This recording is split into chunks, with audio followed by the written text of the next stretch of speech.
Good morning everyone. Class कल के topic में हमारा जो पॉइंट चल रहा था लास्ट वो था अक्रेंस ऑफ मेटल, यानी कि जो मेटल है ये हमारे एटमॉस्फेयर में कहाँ पाए जाते हैं। तो हम लोगों ने सबसे पहले पढ़ा कि जो हमारे मेटल्स हैं मोस्टली वो अर्थ क्रस्ट में पाए जाते हैं। कहाँ पाए जाते हैं? अर्थ क्रस्ट में या फिर सी वाटर में। अर्थ क्रस्ट या सी वाटर से हम मेटल्स को जो है एक्सट्रैक्ट करते हैं, वहाँ से मेटल्स को निकालते हैं। फिर बात आई थी कि अर्थ क्रस्ट या सी वाटर में मेटल किस फॉर्म में या किस तरह से प्रेजेंट होते हैं। तो हमने कहा था कि ये दो फॉर्म में होते हैं। पहला या तो ये अनकम्बाइंड फॉर्म में होंगे, अनकम्बाइंड को हमने नेटिव फॉर्म भी कहा था, मतलब कि जिस रूप में ये होते हैं, जैसे गोल्ड है, सिल्वर है, ये जिस तरह से यूज़ होता है ये इसी फॉर्म में फ्री एग्जिस्ट करता है, किसी के साथ भी कंबाइंड नहीं होता है, क्योंकि ये लेस रिएक्टिव या लीस्ट रिएक्टिव मेटल्स होते हैं। इनमें से भी गोल्ड और प्लेटिनम तो बिल्कुल भी रिएक्शन नहीं करते हैं और इसी वजह से इनका यूज़ हम ऑर्नामेंट बनाने में करते हैं। लेकिन ये जो एलिमेंट्स हैं हमारे यहाँ, जो मेटल्स हैं गोल्ड, प्लेटिनम, सिल्वर, ये बहुत कम पाए जाते हैं अर्थ क्रस्ट में, इसीलिए ये क्या होते हैं, बहुत कॉस्टली होते हैं। तो अपनी प्रॉपर्टीज़ और कम पाए जाने की वजह से ये कॉस्टली होते हैं। बाकी जो मेटल्स हैं हमारे, जैसे आयरन है, सोडियम है, पोटेशियम, ये सारे के सारे रिएक्टिव मेटल्स होते हैं और इसीलिए ये नेचर में कंबाइंड फॉर्म में प्रेजेंट होते हैं। किस स्टेट में होते हैं? कंबाइंड स्टेट में। मतलब कंबाइंड का मतलब है कि ये अपने आसपास के एटमॉस्फेयर में जो दूसरे सब्सटेंस पाए जा रहे हैं उनसे रिएक्शन कर लेते हैं। जैसे वाटर के साथ रिएक्शन करके हाइड्रोक्साइड बना लेना, क्लोरीन के साथ रिएक्शन करके क्लोराइड बना लेना, सल्फ़र के साथ रिएक्शन करके सल्फेट, सल्फाइड। इस तरह से ये किसी न किसी नॉन मेटल के साथ या आसपास जो भी इनके नॉन मेटल्स के कंपाउंड्स पाए जाते हैं उनके साथ रिएक्शन करके, किसी एसिड किसी बेस से रिएक्शन करके ये कंबाइंड स्टेट में प्रेजेंट होते हैं। तो अगर ये अनकम्बाइंड या नेटिव स्टेट में है तो हमें बस क्या करना है, इनको एक्सट्रैक्ट करना है, मतलब जहाँ पर भी ये पाए जा रहे हैं वहाँ से इन्हें निकालना है और इनको क्लीन कर लेना है, साफ़ कर लेना है। लेकिन जो कंबाइंड फॉर्म में है इन्हें एक्सट्रैक्ट करने के लिए हमें सबसे पहले ये जिस फॉर्म में प्रेजेंट है उनमें से इनके प्योर फॉर्म को एक्सट्रैक्ट करना पड़ता है, जिसके लिए अलग अलग फिजिकल और केमिकल मेथड्स यूज़ किए जाते हैं। ये हम इस टॉपिक में पढ़ेंगे। इसके बाद बात आती है कि ये कंबाइंड स्टेट हो या अनकम्बाइंड स्टेट हो, इस स्टेट में अर्थ में कहाँ पाए जाते हैं। तो ये तो पता चलेगा कि अर्थ क्रस्ट और सी वाटर, लेकिन अर्थ क्रस्ट का मतलब ये तो नहीं हुआ कि जैसे हमारे घर में, घर के बाहर ही जो ज़मीन होती है उसको अगर हम खोदना चालू कर देंगे तो हमें मेटल्स मिल जाएंगे या सोना मिल गया, चांदी मिल गया। ऐसा होता तो हम बहुत अमीर हो जाते, हर कोई रिच होता। इसका मतलब कि ये जो मेटल्स हैं इनका जो कंटेंट है या जो परसेंटेज है ये पूरे अर्थ में सेम नहीं है। कहीं पर ये बहुत ज़्यादा है, कहीं पर बहुत कम है। तो मैंने बताया था कि अर्थ क्रस्ट में जो रॉक्स होती हैं या जो अर्थ क्रस्ट का पार्ट है, जब उसको माइनिंग करके, यानी खान वगैरह जो होती हैं, खुदाई वगैरह करके या ड्रिलिंग करके, हम पहले उन रॉक्स को बाहर निकालते हैं जिन्हें मिनरल्स कहा जाता है। मिनरल्स क्या होते हैं? मिनरल्स ऐसे नेचुरली अकरिंग सब्सटेंस होते हैं, केमिकल सब्सटेंस होते हैं जिसमें मेटल प्रेजेंट होता है अपनी इम्प्योरिटी के साथ, तो उसे मिनरल कहते हैं। मिनरल का सीधा सा मतलब है कि ऐसे नेचुरली अकरिंग केमिकल सब्सटेंस जिनमें मेटल जो है वो इम्प्योरिटीज़ के फॉर्म में या इम्प्योरिटीज़ के साथ प्रेजेंट होते हैं और इनमें से हमें मेटल्स को एक्सट्रैक्ट करना होता है। लेकिन सारे मिनरल्स में जो मेटल का परसेंटेज होता है वो इक्वल नहीं होता है, किसी में बहुत कम होगा, किसी में बहुत ज़्यादा होगा। जिनमें मेटल का परसेंटेज बहुत कम है उन्हें हम सिर्फ मिनरल कहते हैं और ऐसे मिनरल्स में से मेटल को एक्सट्रैक्ट करना जो होता है वो बहुत कॉस्टली होता है। लेकिन कुछ ऐसे मिनरल्स होते हैं जिनमें किसी पर्टिकुलर काइंड के मेटल या एक से ज़्यादा मेटल्स का जो परसेंटेज है वो बहुत हाई होता है और ऐसे मिनरल्स को हम क्या कहते हैं? ओर्स कहते हैं, या ये उस मेटल का ओर होंगे जिनमें कोई भी एक पर्टिकुलर मेटल जो है वो हाई परसेंटेज में प्रेजेंट है और इसमें से अगर हम उस मेटल को एक्सट्रैक्ट करेंगे तो हमें प्रॉफिट होगा और ये इकोनॉमिक होता है, कन्वीनियंट है और इकोनॉमिक है। तो इतना टॉपिक कल हम लोगों ने कंप्लीट करा था और मिनरल्स और ओर्स की डेफिनेशन मैंने आपको बताई थी, नोट्स आपको अभी सेंड किए जाएंगे। अब हम लोग चलते हैं नेक्स्ट, एक्सट्रैक्शन ऑफ मेटल। आज का हमारा जो टॉपिक स्टार्ट करना है वो है एक्सट्रैक्शन। मेटल के एक्सट्रैक्शन को एक और नाम से जाना जाता है केमिस्ट्री में, उसको कहते हैं मेटलर्जी। मतलब मेटल्स को उनके ओर से एक्सट्रैक्ट करने का जो मेथड है उसको मेटलर्जी कहते हैं। और एक्सट्रैक्शन को अगर आपको समझना है तो आपको मैं एक चार्ट यहाँ पर फ्लो चार्ट बनाने जा रहा हूँ, उसको बस आप ध्यान से समझिए। अगर वो फ्लो चार्ट आपको अच्छे से समझ में आ गया तो कभी भी एक्सट्रैक्शन में आपको कोई प्रॉब्लम नहीं होगी। तो हमें क्या करना है, हमें करना है मेटल्स का एक्सट्रैक्शन। और अभी हम पढ़ के आ रहे हैं कि मेटल जो है वो कंबाइंड फॉर्म या अनकम्बाइंड फॉर्म में प्रेजेंट होते हैं। तो जिस फॉर्म में मेटल प्रेजेंट होगा उसी के अकॉर्डिंग हम फिजिकल या केमिकल प्रॉपर्टी जो है यूज़ करेंगे और मेटल का एक्सट्रैक्शन करेंगे। तो सबसे पहले तो हमने हमारे जो मेटल्स हैं इनको 3 कैटेगरी में डिवाइड कर लिया। वो 3 कैटेगरी क्या हैं? ये 3 कैटेगरी हैं कि पहला तो आएगा हमारा मोस्ट रिएक्टिव, जो नेचर में बहुत ज़्यादा रिएक्टिव हैं, जैसे सोडियम है, पोटेशियम है, लिथियम है, एल्युमिनियम है, ये सब बहुत ज़्यादा रिएक्टिव होते हैं नेचर में। इसके अलावा कैल्शियम है, ये सब बहुत ज़्यादा रिएक्टिव मेटल्स हैं। फिर आते हैं लीस्ट रिएक्टिव। लीस्ट रिएक्टिव क्या होते हैं? ये नेचर में बहुत कम रिएक्टिव होते हैं, जल्दी अपने एटमॉस्फेयर से, अपने आसपास की सराउंडिंग से रिएक्शन नहीं करते हैं। इनमें कौन आते हैं? जैसे गोल्ड है, सिल्वर है, प्लेटिनम है, तो ये लीस्ट रिएक्टिव मेटल्स हैं। और तीसरे आते हैं मीडियम रिएक्टिव, या मीडियम को हम और क्या कह सकते हैं? मॉडरेट। मतलब इनकी जो रिएक्टिविटी है वो इन दोनों के बीच में होगी। इसमें कौन सा आता है? जैसे आयरन है, कॉपर है, जिंक है, लेड है, ये सारे मेटल इसमें आते हैं। तो अब पहले तो आपको अपना मेटल सेलेक्ट करना है कि आपका जो मेटल है वो बहुत ज़्यादा रिएक्टिव है, मॉडरेटली रिएक्टिव है, या फिर लीस्ट रिएक्टिव है। तो इसमें से हमने कहा था कि जो बहुत कम रिएक्टिव है, क्योंकि वो कंबाइंड स्टेट में प्रेजेंट ही नहीं होते हैं, तो सबसे पहले हम पढ़ते हैं लीस्ट रिएक्टिव मेटल्स के एक्सट्रैक्शन में। तो जो हमारे लीस्ट रिएक्टिव होंगे, लीस्ट रिएक्टिव, ये जो लीस्ट रिएक्टिव मेटल्स होते हैं इनको हमें क्या करना पड़ता है? Extract only by heating from their ores. तो सबसे पहले तो आपको अपने मेटल का जिस भी मेटल को आपको एक्सट्रैक्ट करना है उस मेटल का ओर सर्च करना होगा। तो इसके लिए आपको पता होना चाहिए कि अर्थ में, जैसे फॉर सपोज हम गोल्ड की बात करें, तो गोल्ड जो है, गोल्ड की जो क्वांटिटी वो कहाँ पर प्रेजेंट है जहाँ से हम इसको एक्सट्रैक्ट कर सकते हैं। तो आपने वो प्लेस सेलेक्ट कर ली, फिर आप वहाँ गए, आपने माइनिंग करवाई, माइनिंग करवा के अपने रॉक्स को बाहर निकलवाया। तो उन रॉक्स में से आपको सेलेक्ट करना होता है कि इनमें से मिनरल्स कौन सा और ओर्स कौन से। और कौन सा होगा? और वो मिनरल होगा जिसमें गोल्ड का जो कंटेंट है वो ज़्यादा होगा, तो आपने उस ओर को एक्सट्रैक्ट करा लिया।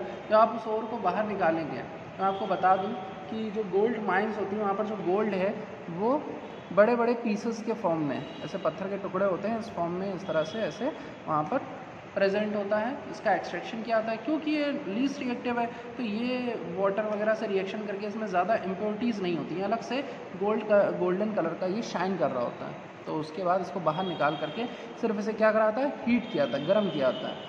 तो गर्म करने से क्या होगा? जो थोड़ी बहुत इम्प्योरिटीज़ है, धुल करके इसको गर्म कर लेंगे तो जो थोड़ी बहुत इम्प्योरिटीज़ हैं वो क्लीन हो जाती हैं, और इस तरह से हम जो हमारे लीस्ट रिएक्टिव मेटल्स हैं उनको क्या कर लेते हैं? एक्सट्रैक्ट कर लेते हैं। इन लीस्ट रिएक्टिव मेटल्स में से भी जो सिल्वर है वो थोड़ा सा रिएक्टिव होता है। आप इस बात का पता इस तरह से लगा सकते हो कि आपके घरों में जो मम्मी ज्वेलरी वगैरह पहनती हैं तो उसमें जो सिल्वर की ज्वेलरी होती है, जैसे एंकलेट है, पायल जिसे कहते हैं, वो काली पड़ जाती है या पीली पड़ जाती है। वैसे तो जो सिल्वर होती है वो एकदम शाइन कर रही होती है वाइट, लेकिन थोड़े टाइम बाद वो पीली या काली पड़ जाती है। तो उसका रीज़न यही होता है क्योंकि जो सिल्वर है वो लिटिल बिट रिएक्टिव होती है, थोड़ी सी रिएक्टिव होती है। किससे रिएक्शन करती है? हमारे नेचर में जो सल्फ़र डाइऑक्साइड या नाइट्रोजन डाइऑक्साइड गैसेस होती हैं इनके साथ ये क्या करती है? रिएक्शन शो करती है, और इस वजह से ये थोड़ी सी रिएक्टिव होती है। तो अगर इसने रिएक्शन करके सल्फ़र डाइऑक्साइड या नाइट्रोजन डाइऑक्साइड बनाया हुआ है तो आप उसको किसी भी एसिड के साथ रिएक्शन करके उसको आप क्या कर सकते हो? क्लीन कर सकते हो। तो इस तरह से हम लीस्ट रिएक्टिव मेटल्स को उनके ओर्स से क्या करते हैं? एक्सट्रैक्ट करते हैं। इसके बाद आते हैं मोस्ट रिएक्टिव एलिमेंट्स। अब मोस्ट रिएक्टिव एलिमेंट्स या मोस्ट रिएक्टिव मेटल्स, इनको हमें कैसे एक्सट्रैक्ट करना है? क्योंकि ये नेचर में बहुत ज़्यादा रिएक्टिव है, और रिएक्टिव होने की वजह से ये ज़्यादातर अपने सल्फेट या फिर अपने क्लोराइड या कार्बोनेट के फॉर्म में प्रेजेंट होते हैं। फॉर सपोज जैसे Na की बात करें तो Na जो है वो NaCl के रूप में सी वाटर में पाया जाता है। हम लोगों ने पढ़ा भी था जब हम लोगों ने कॉमन सॉल्ट का एक्सट्रैक्शन पढ़ा था last chapter acid base and salt में, तो वहाँ पर सी वाटर समुद्र के जल से हम लोग सोडियम क्लोराइड नमक जो है बनाते हैं।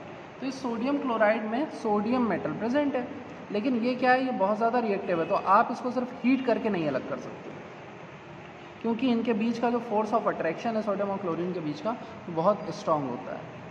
तो जितने भी मोस्ट रिएक्टिव मेटल्स हैं उनको उनके कंपाउंड से एक्सट्रैक्ट करने के लिए हमें एक स्पेशल टाइप के फर्नेस की या एक स्पेशल टाइप के अरेंजमेंट की रिक्वायरमेंट होती है। हमें कराना पड़ता है इनका इलेक्ट्रोलिसिस। क्या करानी पड़ती है इनकी? इलेक्ट्रोलिसिस। इलेक्ट्रोलिसिस कराने के लिए क्या करना पड़ता है? तो इलेक्ट्रोलिसिस में होता क्या है कि ये जो हमारे मोस्ट रिएक्टिव एलिमेंट्स हैं जो जिस भी कंपाउंड के फॉर्म में प्रेजेंट होते हैं, जैसे मैंने यहाँ पर सोडियम के लिए लिया है सोडियम क्लोराइड, तो ये सॉलिड फॉर्म में होता है, कॉमन सॉल्ट है भाई, सॉलिड फॉर्म में होता है नमक। तो इसको सबसे पहले हम क्या करते हैं, मॉल्टन या लिक्विड स्टेट में लाते हैं। क्या करते हैं? इसको लिक्विड स्टेट में लाते हैं। लिक्विड स्टेट का मतलब इसका सॉल्यूशन बना लेते हैं, पानी में सॉल्यूशन इसका बना लिया, फिर उसमें से इलेक्ट्रिक करंट को पास करते हैं। तो उसमें से जब इलेक्ट्रिक करंट को पास किया जाता है तो उसको बोलते हैं इलेक्ट्रोलिसिस। तो जितने भी हमारे मोस्ट रिएक्टिव एलिमेंट्स होते हैं हमें उनको उनके सॉल्यूशन फॉर्म में कन्वर्ट करके उसमें से इलेक्ट्रिक करंट पास करते हैं, और जब हम NaCl में इलेक्ट्रिक करंट पास करेंगे तो हमें पता है क्या होने वाला है कि Na जो है, क्योंकि ये पॉजिटिव चार्ज होता है, Cl जो है नेगेटिव चार्ज होता है, तो जो करंट होती है, करंट में दो डायरेक्शन होती है, एक पॉजिटिव एक नेगेटिव। आप लोगों ने फिजिक्स में पढ़ा होगा, इलेक्ट्रिक करंट में जो बैटरी होती है उसमें एक पॉजिटिव चार्ज होता है एक नेगेटिव चार्ज। तो जो पॉजिटिव वाला एंड होगा बैटरी का वो क्लोरीन Cl- को अपनी तरफ क्या कर लेगा, अट्रैक्ट कर लेगा, और जो नेगेटिव वाला एंड होगा जिसे हम कैथोड कहते हैं वो Na+ को अपनी तरफ अट्रैक्ट कर लेगा, और इस तरह से Na और Cl जो है वो सेपरेट हो जाएंगे। लेकिन हम ये इन मोस्ट रिएक्टिव एलिमेंट्स को नॉर्मल मेथड से केवल हीट करके या किसी केमिकल से रिएक्शन करवा के सेपरेट नहीं कर सकते हैं। रीज़न मैंने अभी आपको बताया, क्योंकि ये बहुत ज़्यादा रिएक्टिव होते हैं। आप इनको जिस केमिकल से अलग करने जाओगे ये उस केमिकल से रिएक्शन शो करने लगेंगे तो अलग नहीं हो पाएगा। इसके लिए हमें क्या करना पड़ता है, सिर्फ एक ही मेथड है जिसे हम कहते हैं इलेक्ट्रोलिसिस। तो ये जितने भी मोस्ट रिएक्टिव एलिमेंट्स हैं इनकी इलेक्ट्रोलिसिस के थ्रू हम इनको क्या कर सकते हैं, एक्सट्रैक्ट कर सकते हैं। अब इसके बाद बारी आती है मॉडरेटली रिएक्टिव या मीडियम रिएक्टिव एलिमेंट्स की, जिसमें है हमारे आयरन है, कॉपर है, जिंक है, लेड है। तो ये जो है नेचर में अपने ऑक्साइड, सल्फाइड्स या कार्बोनेट्स के फॉर्म में प्रेजेंट रहते हैं।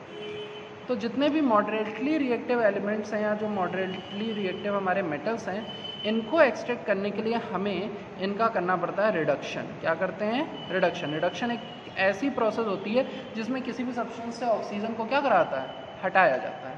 तो जैसा कि मैंने कहा ये अपने ऑक्साइड्स, कार्बोनेट और सल्फेट्स के फॉर्म में प्रेजेंट होते हैं। तो जब ये ऑक्साइड फॉर्म में होंगे, फॉर एग्जांपल Fe2O3 है, तो Fe2O3 को हम क्या कर लेंगे, रिड्यूस कर लेंगे। और रिड्यूस करने के लिए हमें क्या चाहिए रहेगा, कोई रिड्यूसिंग एजेंट, जो हम लोगों ने क्लास में फर्स्ट चैप्टर पढ़ा था, उसमें हम लोगों ने आखिरी में ऑक्सीडेशन रिडक्शन पढ़ा था, जिसमें हमने पढ़ा था कि रिडक्शन के लिए रिड्यूसिंग एजेंट रिस्पॉन्सिबल होता है। तो बस हमें यहाँ पर क्या कराना है, ऑक्सीजन को हटाना है, मतलब रिडक्शन कराना है। और रिडक्शन के लिए हमें ज़रूरत पड़ेगी किसकी, एक रिड्यूसिंग एजेंट की। ये रिड्यूसिंग एजेंट कुछ भी हो सकता है, ऐसे कार्बन है, कार्बन भी एक बहुत अच्छा रिड्यूसिंग एजेंट है। हम कार्बन की रिएक्शन Fe2O3 से करा देंगे तो कार्बन जो है वो ऑक्सीजन से रिएक्शन करके कार्बन डाइऑक्साइड के फॉर्म में अलग हो जाएगा और हमें हमारा आयरन जो है वो मिल जाएगा। फॉर सपोज अगर ये अपने सल्फेट्स के फॉर्म में है, जैसे Fe2SO4 है, या ये अपने कार्बोनेट के फॉर्म में Fe2CO3 है, फेरस कार्बोनेट है या फिर एक सल्फेट है, अगर ये सल्फेट और कार्बोनेट के फॉर्म में होते हैं तो बीच में एक स्टेप और इन्वॉल्व हो जाता है, और वो स्टेप होता है कि पहले हम इनको इनके ऑक्साइड में कन्वर्ट करेंगे। तो सल्फेट और कार्बोनेट्स को उनके ऑक्साइड में कन्वर्ट करने के लिए हमारे पास जो प्रोसेस होती है वो होती है रोस्टिंग और कैल्सिनेशन। ये दो टॉपिक हम लोगों को पढ़ने हैं इसमें, कैल्सिनेशन और रोस्टिंग। होता क्या है, रोस्टिंग में ऑक्सीजन की प्रेजेंस में, जो सल्फेट होते हैं हमारे उनमें ऑक्सीजन की प्रेजेंस में उस ओर को हीट किया जाता है।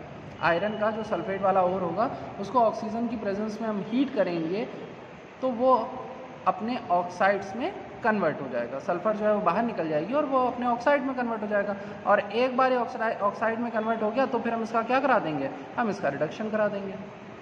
एंड अगर ये अपने कार्बोनेट के फॉर्म में है, जैसे आयरन जो अपने कार्बोनेट के फॉर्म में, तो हम इसका करेंगे कैल्सिनेशन। तो रोस्टिंग किसकी होती है? सल्फेट्स की होती है। सल्फेट्स के लिए क्या करना पड़ता है? रोस्टिंग, मतलब ऑक्सीजन की प्रेजेंस में हीट। कैल्सिनेशन किसका होता है? कार्बोनेट्स का होता है। तो कार्बोनेट्स को क्या करना है हमें? ऑक्सीजन की लिमिटेड सप्लाई या एब्सेंस में हीट करते हैं। कैल्सिनेशन का मतलब होता है किसी भी चीज़ को गर्म करना है लेकिन उसमें ऑक्सीजन की जो सप्लाई है वो लिमिटेड रहेगी या एब्सेंट रहेगी। उस कंडीशन में भी जो हमारा कार्बोनेट है वो किस में कन्वर्ट हो जाएगा? ऑक्साइड में कन्वर्ट होगा, और फिर हम उसका क्या कर देंगे? रिडक्शन कर देंगे।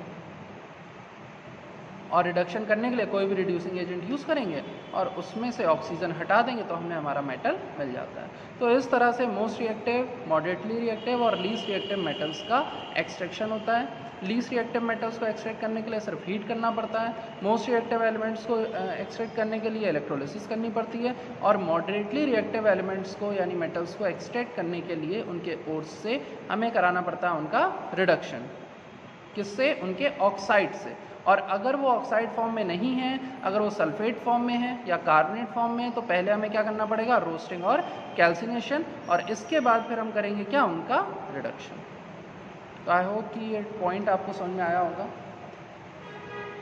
अगर इसमें कोई भी आपको प्रॉब्लम आती है, अभी मैंने एक जनरल आइडिया आपको दिया है, अभी धीरे धीरे ये सारे स्टेप्स आपको एक एक करके किस तरह से लीस्ट रिएक्टिव मेटल्स को एक्सट्रैक्ट करना है उसका एक एग्जांपल, मॉडरेटली रिएक्टिव एलिमेंट्स को, मेटल्स को किस तरह से एक्सट्रैक्ट किया जाता है उसका एक एग्जांपल, मोस्ट रिएक्टिव मेटल्स को कैसे एक्सट्रैक्ट करना है उसका एक एग्जांपल आपको जो एक्सप्लेनेशन है, नेक्स्ट एक्सप्लेनेशन, उसमें सेंड किया जाएगा।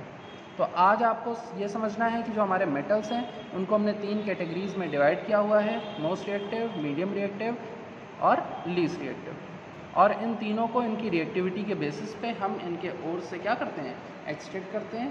एक्सट्रैक्शन के लिए 3 प्रोसेस इन्वॉल्व होंगी, या तो सिर्फ हीट करके एक्सट्रैक्ट कर सकते हैं अगर मेटल लीस्ट रिएक्टिव है, दूसरा हम इलेक्ट्रोलिसिस करके मतलब कि जो हमारा ओर है पहले उसको मोल्टन फॉर्म में कन्वर्ट करेंगे या लिक्विड फॉर्म में कन्वर्ट करेंगे सॉल्यूशन बना के, इसके बाद उसमें इलेक्ट्रिक करंट पास करेंगे तो जो अपोजिट चार्ज के आयंस हैं वो अपोजिट एनोड और कैथोड की तरफ मूव कर जाएंगे और इस तरह से मेटल प्योर हो जाएगा।